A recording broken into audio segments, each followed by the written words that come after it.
ফেসবুকে স্ট্যাটাস দেবার বেশ আগেই বিসিবিকে অবসরের কথা জানিয়েছিলেন মুশফিকুর রহিম।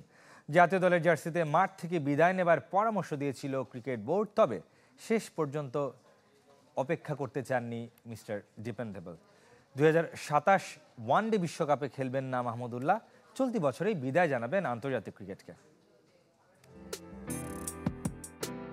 কেন প্রায় মধ্যরাতে ফেসবুকে স্ট্যাটাস দিয়ে ওয়ানডে ক্রিকেট ছেড়ে দিলেন মুশফিক? এই বিদায়টা কি মাঠ থেকে হতে পারতো না?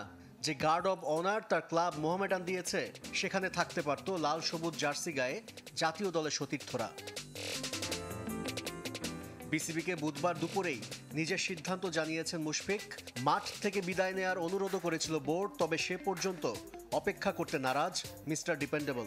আমাদের ইচ্ছা ছিল, আমি এভাবে আলাপ করেছিলাম যে ওকে মাঠ থেকে রিটায়ারমেন্টে দেয়া যায় কি না, বাট আমার মনে হয় যে ওর উপলব্ধি এটাই যে যেহেতু ওয়ানডে ম্যাচ আমাদের সামনে, খুব কাছাকাছি ওয়ানডে ম্যাচ নেই, এতদিন অপেক্ষা করাটা যুক্তিসঙ্গত মনে করেনি। অপেক্ষা করেননি তার স্ত্রীও।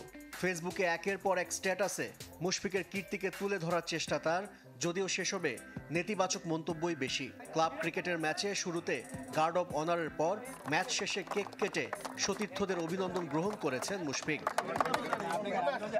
যদিও জাতীয় দলের সাথে সম্পর্ক এখনই শেষ হয়ে যাচ্ছে না মুশফিকের।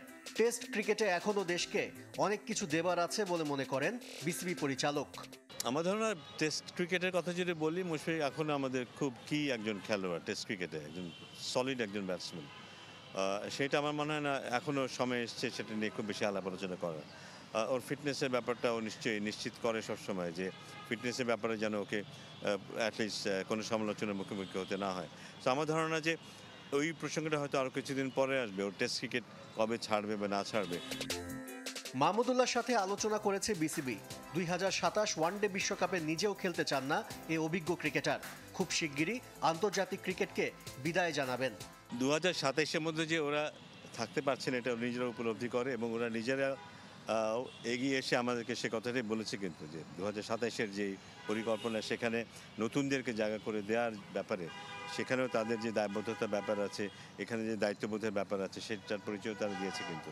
সো আমার মনে হয় যে সুনিশ্চিত করে আমি বলবো না, বাট আমার ধারণা যে খুব বেশি দিন রিয়াদকেও আমরা মাঠে দেখবো না। পাকিস্তানের বিপক্ষে সিরিজে ক্যারিয়ারের ইতি টানতে পারেন মাহমুদুল্লাহ। আশরিক রুদ্র, চ্যানেল 24, ঢাকা।